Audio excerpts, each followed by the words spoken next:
አንድ አምላክ በሚሆን በአብ በወልድ በመንፈስ ቅዱስ ስም ኅዳር 30 በዚች ቀን የቁስጥንጥንያ ሊቀ ጳጳሳት ቅዱስ አባት አካክዮስ አረፈ። ይህም ቅዱስ ቸር የሆነ ምሁር ነው።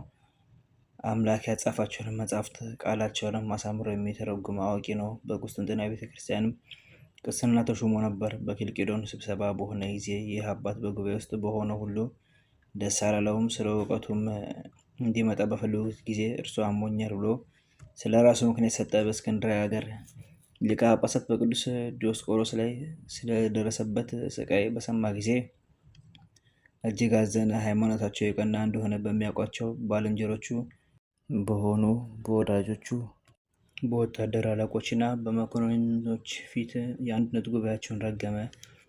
ከእሊህም ክፎች ከጉባኤያቸው አንድ ያላደረገኝ እግዚአብሔርን አመሰግነዋለሁ አለ። የቁስጥንጥንያ ሊቀ ጳጳሳት አንጣሊዮስን ባረፈ ጊዜ ሃይማኖቱ የቀና እንደሆነ ስላወቁ የሀገሩ ሊቃውንትና መኳንንት ይህን አባት አካክዮስን መረጡት። እርሱ በቤተ ክርስቲያን ውስጥ የሆነውን መጣላትና መለያየት ያስወግዳል በማለት ተስፋ አድርገው በቁስጥንጥንያ አገር ላይ ሊቀ ጵጵስና ሾሙት።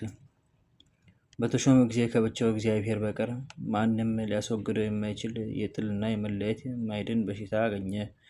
በልቡም አስቦ በመጀመሪያ ራሴን አድን ዘንድ አይሻለኝምን አለ። የቅዱሳን አባቶች የቄርሎስና የዲዮስቆሮስን የቀናች ሃይማኖት እየተማረና በእርሷ የጸና መሆኑን እየታመነለት ከዚህ በማስከተል በክህነት ስራ በመሳተፍ ይቀበለው ዘንድ ወደ እስክንድርያ ሊቀ ጳጳሳት ወደ ሶስተኛው ጴጥሮስ መልእክት ላከ። አባ ጴጥሮስም መልእክቱን ባነበበ ጊዜ ደስ ብሎት ታላቅ ክብርን አከበረው። ይህችንም መልእክት በጉባኤ ፊት አስነብባት።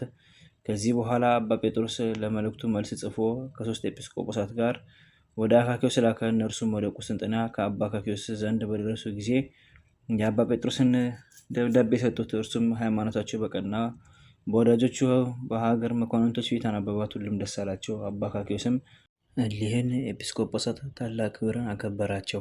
ወደ አንድ ገዳምም ወሰዳቸው። መስዋዕትንም አዘጋጅቶ የቁርባን ቅዳሴ በመቀደስ ከእሳቸው ጋር አንድ ሆነ። ከእሳቸውም ቡራኬ የተቀበለ። ዳግመኛም ከአባ አትናቴዎስ፣ ከአባ ጢሞቴዎስ፣ ከአባ ቄርሎስ፣ ከአባ ዲዮስቆሮስ ከሃይማኖታቸው የሚተላለፈውን እያወገዘ ጻፈ። ያችንም የመልእክት ደብዳቤ ሰጣቸውና በፍቅር በሰላም አሰናበታቸው። ወደ አባ ጴጥሮስን በደረሱ ጊዜ አባ አካክዮስ ያደረገውን ሁሉ ነገሩት። የመልእክቱንም ደብዳቤ ሰጡት። እርሱም ደስ አለው። ስሙንም በማጠንትና በቁርባን ጊዜ እንዲጠሩ አዘዘ። ዜናውም በሮማውያን ኤጲስቆጶሳት ዘንድ በተሰማ ጊዜ አባ አካክዮስን ከቁስጥንጥንያ መንበር አሳደዱት። በቀናች ሃይማኖት እንደጸና በደሴት ውስጥ አረፈ። ለእግዚአብሔር ምስጋና ይሁን።